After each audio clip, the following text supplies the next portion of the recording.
क्या आप जानते हैं, भगवान शिव कभी कभी अपने भक्तों की परीक्षा लेने के लिए भिखारी या साधु का रूप ले लेते हैं, और जो इस परीक्षा में पास हो जाता है उसकी किस्मत बदल जाती है। बहुत समय पहले की बात है। हिमालय के पास एक छोटा सा गांव था। उस गांव में गोपाल नाम का एक गरीब किसान रहता था। गोपाल के पास ना ज्यादा जमीन थी, ना ही ज्यादा पैसे, लेकिन उसके पास एक चीज बहुत बड़ी थी, भगवान शिव के प्रति अटूट श्रद्धा। हर सुबह सूरज निकलने से पहले गोपाल उठ जाता था।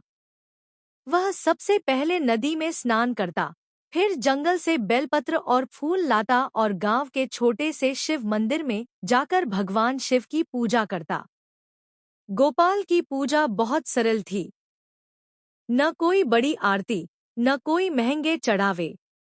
वह बस सच्चे मन से कहता, हे भोलेनाथ, मेरे पास देने को कुछ नहीं है, बस मेरा सच्चा दिल है। मंदिर का पुजारी अक्सर उसे देखता और मुस्कुराता। एक दिन पुजारी ने पूछा, गोपाल, तुम रोज इतनी श्रद्धा से पूजा करते हो, क्या कभी भगवान शिव ने तुम्हें दर्शन दिए? गोपाल मुस्कुराकर बोला, मुझे दर्शन की जरूरत नहीं है। मुझे विश्वास है कि भोलेनाथ हर समय मेरे साथ हैं। कैलाश पर्वत पर बैठे भगवान शिव और माता पार्वती सब देख रहे थे। माता पार्वती ने कहा, स्वामी, यह गोपाल आपका सच्चा भक्त लगता है। भगवान शिव मुस्कुराए और बोले, हाँ पार्वती, इसकी भक्ति सच्ची है। लेकिन भक्त की सच्चाई तब ही पता चलती है जब उसकी परीक्षा ली जाए। फिर भगवान शिव ने एक बूढ़े साधु का रूप धारण किया और धरती पर उस गांव में आ गए। उस दिन गोपाल खेत में काम कर रहा था। दोपहर हो चुकी थी। वह बहुत भूखा था। उसकी पत्नी ने उसके लिए 2 रोटियां और थोड़ा सा दाल भेजा था। जैसे ही गोपाल खाने बैठा, तभी एक बूढ़ा साधु वहां आया।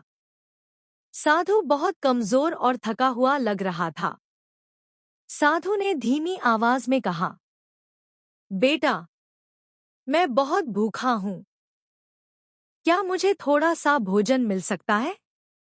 गोपाल ने बिना सोचे तुरंत अपनी थाली साधु के सामने रख दी और बोला, बाबा, यह सब आपका ही है, आप पहले खाइए। साधु ने पूछा, और तुम? गोपाल मुस्कुराया, मैं बाद में खा लूंगा। साधु ने पूरा खाना खा लिया। लेकिन सच यह था कि गोपाल के पास अब खाने के लिए कुछ भी नहीं बचा था। फिर भी उसके चेहरे पर कोई दुख नहीं था। अगले दिन फिर वही साधु गोपाल के घर आया। उस दिन गोपाल के घर में बहुत कम अनाज था। उसकी पत्नी ने कहा, हमारे पास बस इतना ही आटा है कि आज का गुजारा हो सके। तभी दरवाजे पर आवाज आई, कोई है? मुझे भूख लगी है। गोपाल ने दरवाजा खोला। वह वही बूढ़ा साधु था। गोपाल ने बिना देर किए अपनी पत्नी से कहा, पहले बाबा को खाना खिलाओ। पत्नी थोड़ी चिंतित हुई, लेकिन उसने भी श्रद्धा से साधु को खाना दे दिया। उस दिन गोपाल और उसकी पत्नी दोनों भूखे सो गए। तीसरे दिन अचानक गांव में भयंकर तूफान आ गया। बारिश इतनी तेज थी कि कई घर गिर गए। उसी तूफान में वह साधु भीगते हुए गोपाल के घर पहुंचा। साधु कांप रहा था। गोपाल ने तुरंत उसे अंदर बुलाया, सूखे कपड़े दिए और आग जला दी। साधु ने कहा, बेटा, मेरे पास रहने के लिए कोई जगह नहीं है, क्या मैं यहाँ रह सकता हूँ? गोपाल बोला, बाबा, यह घर आपका ही है। तभी अचानक कमरे में तेज प्रकाश फैल गया। गोपाल और उसकी पत्नी हैरान रह गए। वह बूढ़ा साधु अचानक भगवान शिव के दिव्य रूप में बदल गया। चारों तरफ ओम नमः शिवाय की ध्वनि गूंजने लगी। गोपाल और उसकी पत्नी तुरंत भगवान शिव के चरणों में गिर पड़े। भगवान शिव मुस्कुराए और बोले, गोपाल, मैंने तुम्हारी 3 बार परीक्षा ली। पहली बार जब तुमने अपना खाना दे दिया, दूसरी बार जब तुमने अपने घर का आखिरी भोजन दे दिया, और तीसरी बार जब तुमने मुझे अपने घर में आश्रय दिया। भगवान शिव बोले, तुमने बिना किसी स्वार्थ के सेवा की है। यही सच्ची भक्ति है। भगवान शिव ने आशीर्वाद देते हुए कहा, आज से तुम्हारे घर में कभी भी अन्न की कमी नहीं होगी। अगली सुबह जब गोपाल उठा तो उसने देखा कि उसके घर में अनाज से भरे बर्तन रखे हुए थे। धीरे धीरे उसका खेत भी बहुत अच्छा फल देने लगा।